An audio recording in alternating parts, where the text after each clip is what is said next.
It's Thursday, June 11th, 2026. You're listening to the DX Today AI Daily Brief. Today, SpaceX prices the largest IPO in history, with AI ambitions in orbit. Oracle posts a $638 billion backlog and the market flinches. And Brussels publishes its rulebook for labeling AI-generated content. Let's get into it. SpaceX is set to price the largest initial public offering in history today, targeting $75 billion in proceeds at a valuation of $1.75 trillion.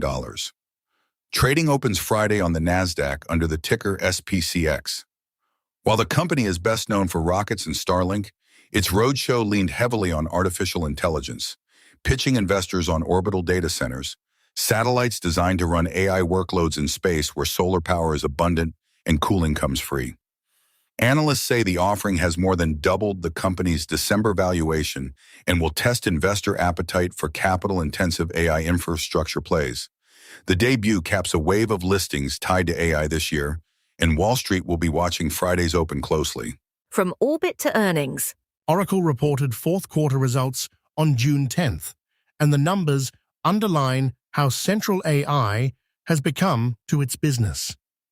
Revenue came in at $19.2 billion, up 21%, with cloud infrastructure revenue surging 93% to $5.8 billion. The headline figure was remaining performance obligations, Oracle's contracted future revenue, which reached $638 billion, up 363% from a year ago.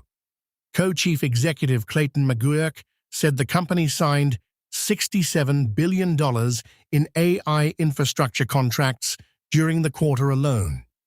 Still, shares fell roughly 10% in extended trading as investors weighed the heavy capital spending required to deliver on that enormous backlog.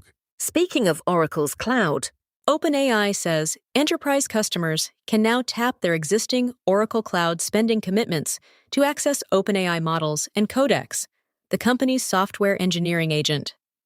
The arrangement means companies that have already committed budgets to Oracle Cloud infrastructure can apply those dollars to OpenAI services, rather than negotiating separate contracts. It is the latest step in OpenAI's multi-cloud strategy, which has expanded well beyond its original exclusive relationship with Microsoft to include deals across Amazon Web Services, Oracle, and others. For Oracle, the integration deepens a partnership that has become central to its cloud growth story.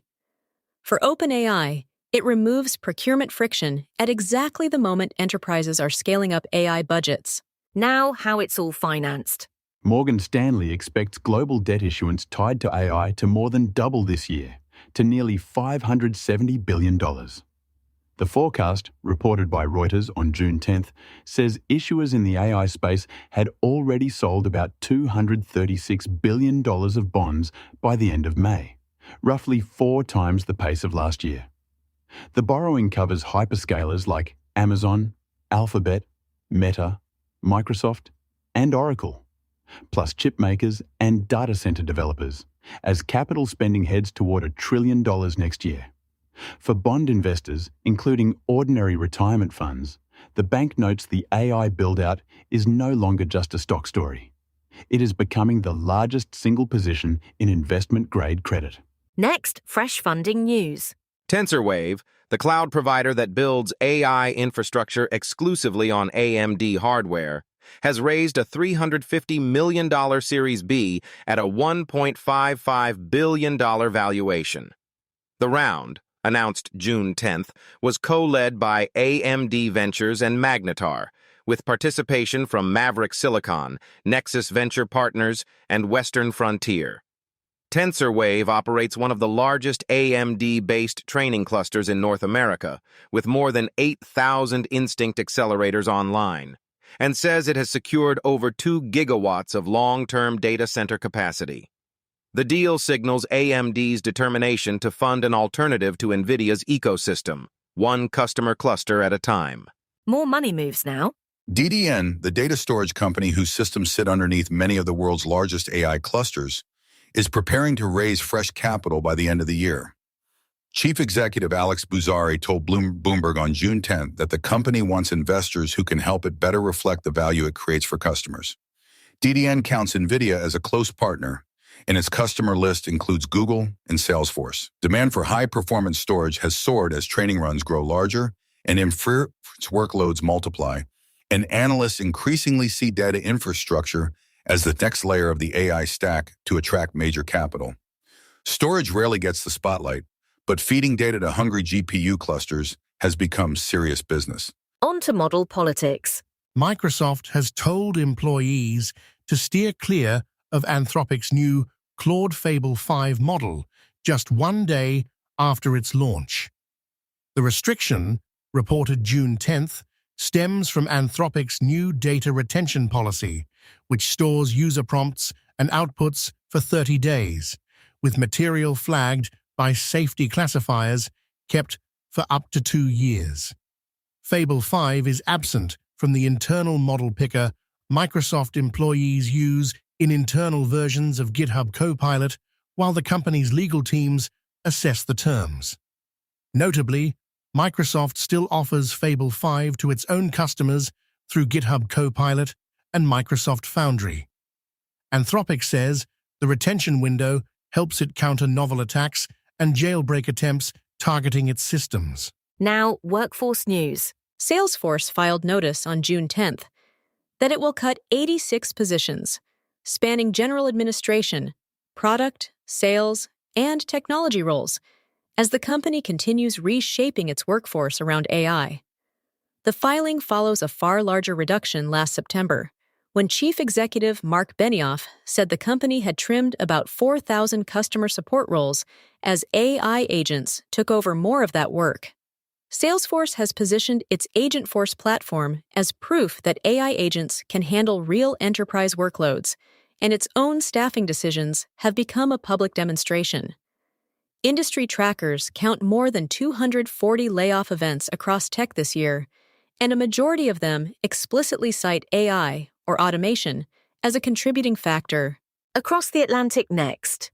The European Commission published the final version of its Code of Practice on marking and labelling AI-generated content on June 10th.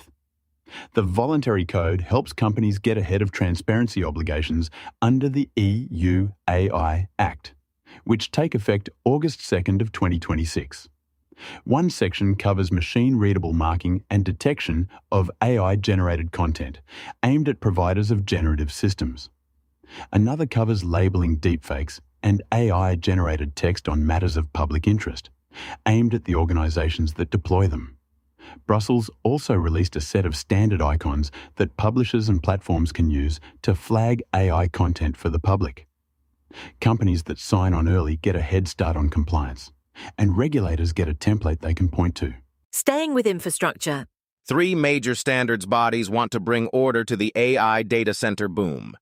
The National Electrical Manufacturers Association, ASHRAE, and Pacific Northwest National Laboratory on June 10th released the AI Data Center Energy Performance Framework, a consensus reference covering electrical systems, cooling, energy and water use, commissioning, and facility operations.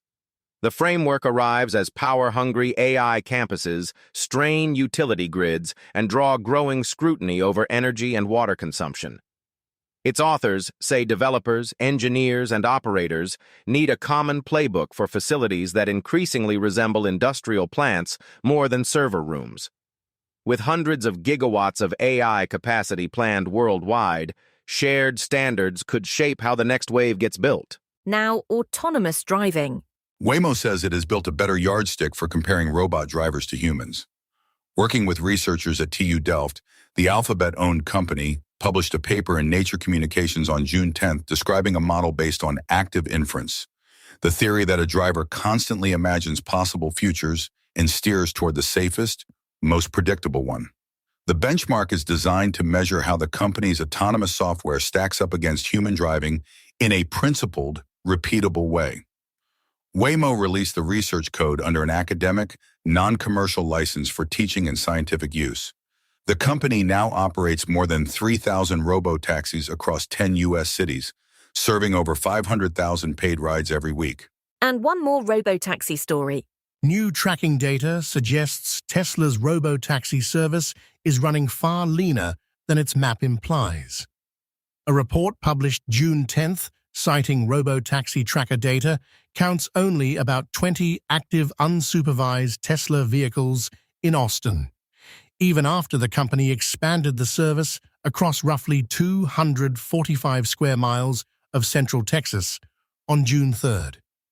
Texas filings list 42 Teslas authorized for driverless ride-hailing statewide, compared with 577 for Waymo.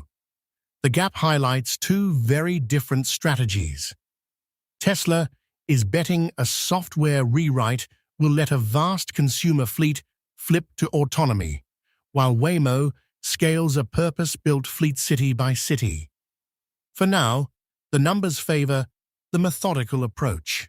That's your briefing for Thursday, June 11th, 2026. For DX Today, stay curious.